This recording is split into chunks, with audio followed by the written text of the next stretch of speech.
Hi guys! For today's video nga po ay eto't paalis na naman ang mag-ina. Babiyahe na naman po sila kahit wala silang pamasahe. Papunta nga po pala kami niyan kila Mama Julie. Kaya itong aling maliit nyo ay tuwang-tuwa na naman dahil nandun din ang mga pinsan niya. Ayan nga po at may paganyan-ganyan pa siya. At kung mapapansin nyo nga po ay napakaganda ng mga street lights dahil may mga Christmas decor na din. Dini nga po ay eto't nakarating na kami. Welcome sa Encantadia! Ito nga po't nakaabang na din ang pamangkin ko dahil alam niyang bubuksan ang pinto. O di ba? Agad naman siyang nakasibat. Gagawin mo na namang runner ang iyong ina. Saan ka? Agad ka naman si labas. Nagbukas lang ng pinto. Mao si Shan. Vlog ka naman ano na naman si Bibi.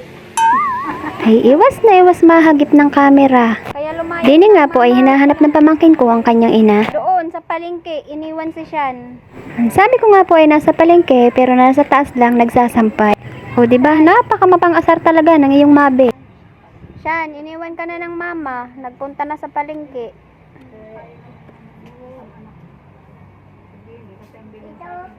Ha? Ay, nandyan? Hindi ko naman kako na Wala. Wala dyan. siya tutulong. Ha? Wala nga dyan. Wala.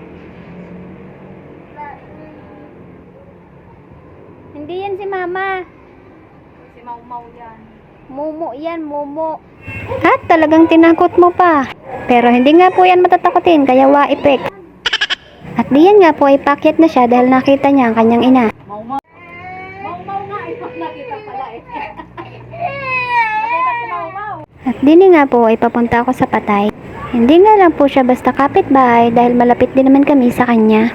Lalo na nga po nung dalaga pa ako dahil lagi ko siyang kabiruan. Kaya nakakalungkot din po talaga. Kaya hanggat maaari ay ipadama natin sa ating mga mahal sa buhay ang ating pagpapahalaga. Siyempre lalo na ang pagmamahal. Dito nga po ay mag-hello lang naman ako sa pinsan ko pero kabod na lang nagtago. Ay malamang aray pinaglihi sa makahiya. Hari nga pong kasama ko ay ninong na aling maliit. Bali siya nga po ay anak nung namatay. Ganon nga po talaga kahit tayo may pinagdadaanan ay kailangan din natin paminsan-minsan ngumiti. At diyan nga po ay habang mangiyak-ngiyak na nagkukwento ang kanyang asawa ay napapaiyak din ako. Hindi ko na nga po nagawang dumungaw dahil nga talagang maluluha ang person. At dini nga po ay habang nagkukwentuhan kami ay may biglang dumating na bulaklak galing kay Congressman Leandro.